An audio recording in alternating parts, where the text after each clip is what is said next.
subscribe. Say subscribe to Psychology Eats. Subscribe to Cowboy Eats. Not Cowboy. Hello, everyone, and welcome back to Psychology Eats. So what's eating you? Thank you for joining me. If this is your first time looking at my channel, thank you. I am a reaction channel. I have a fly in the studio. I am a reaction channel, and I do reactions in the mukbang sector, black mukbang sector. I also do videos on what's trending out in the world. You know what? What's trending in the world today. And so over the last few days, there's been a lot of discussion and talk regarding Carlee Russell. And I have made a few shorts, kind of like funny, if you think my humor is funny, funny shorts in regards to what has happened with her. So most of you know, if you clicked on this, then you know that Carlee went missing, and she called her family and said she saw a toddler in the road, and that, you know, she was going to aid this toddler. And then she you know what, let's listen to a little bit. This is the police conference after Carlee showed up back home, physically unharmed, but according to her family, emotionally shooketh.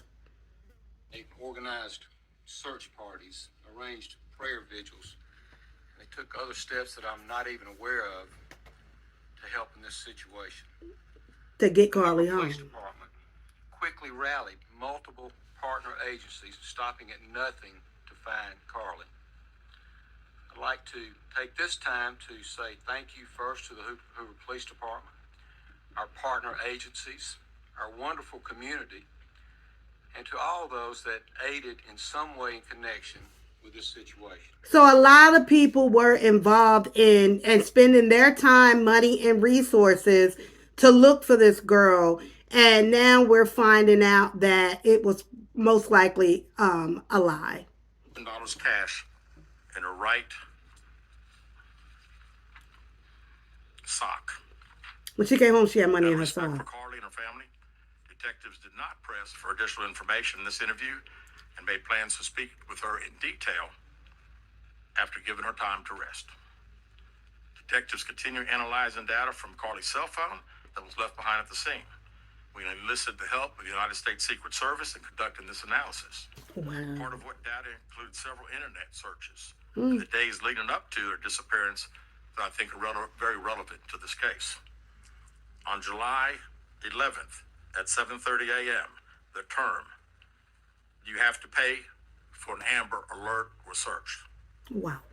On July 13th at 1:03 a.m., the day of her disappearance, the term "how to take money from a register without being caught" was searched. On July 13th at 2:13 a.m., the day of her disappearance, the term "Birmingham bus station" was searched. On July 13th, 2:35 a.m., a search for a one-way bus ticket from Birmingham to Nashville was conducted. So that's all premeditation. That's all her thinking about putting together this story prior to her actually putting it into action. And so my video today is about, does this girl have a mental illness? Is there something going on with her brain that told her that this whole thing was going to work in her favor? First, I want to say, I've never met her. I've never done a psych evaluation on her. And I'm sure once the police start to, you know, maybe charge her with something, that is something that her attorney is probably going to have them do, is a psychiatric evaluation. Let's figure out, you know, on her side of things, what was going on in her head. Now, she's 25 years old. In psychology, we say at 25, you have a full functioning adult brain, right? You're making adult decisions if there has not been any cognitive delays that we are aware of. In most cases, a 25-year-old is going to behave, react, think like a 25-year-old. In listening to her, Carlee's 911 call, and her making up this story about a baby crossing the road, as I was listening to her voice and how she was speaking, she sounded like an 8 or 9-year-old little girl trying to convince her parents of some lie she just came up with. But you're talking to police officers. You're talking to somebody, you're talking to people who are skilled at, even that 911 operator has training to understand, like, okay, this person is panicking. This person is scared. This person is distraught. She didn't sound like any of that. She sounded like she wanted to remember her lies and make sure she had them right. And even after she made that phone call, to still go through with the lie. What type of mental illness does this girl have? So, without having any type of contact with her, and really none of us know other details about this whole case, from the outside looking in, me as the therapist, I would want to know more about her history, her behaviors prior to this. Even as a little girl, was she always a liar? Was she a storyteller? Did she make up things? Is this the first elaborate lie that she's ever told? Does she have a history of depression, anxiety, being impulsive? I think I saw on another channel that they pulled up her social media records, and a few days before she left, she was saying she wanted to leave and just get away. And so, as a 25-year-old functioning adult with a job, college education, what stopped her from just saying, you know what, I need a couple of days away. I'll see you guys when I see you. So what would make her think that this would be the way to go in order to get away? Some people are reporting that she wanted to get her boyfriend jealous. At 25 years old, your mindset, there could have been 1,000 other ways to get your boyfriend jealous and not involve the police and not take things to the level that she took them. And so, without knowing a lot about her, I'm going to say that, she has some arrested development, that she's not functioning at a 25-year-old age, that her brain is not functioning at 25, more like 13 or 14.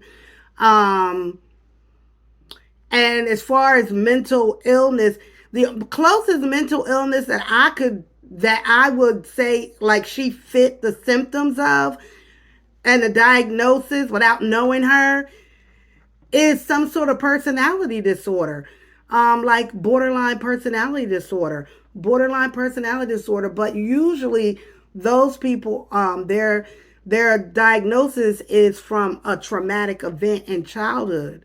And so, without us knowing if she dealt with trauma in her childhood, I would say borderline because of the way she lies.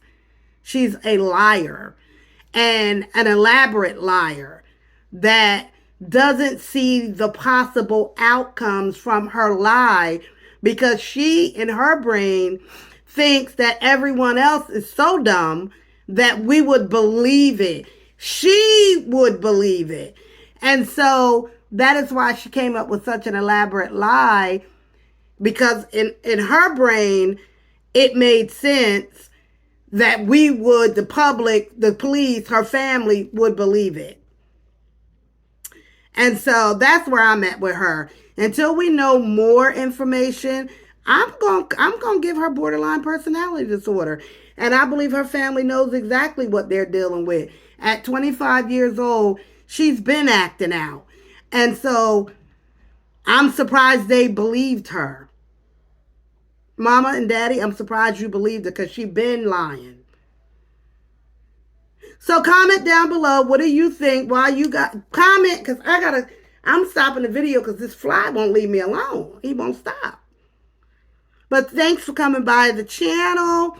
If you like the content, don't forget to subscribe. Bye, guys.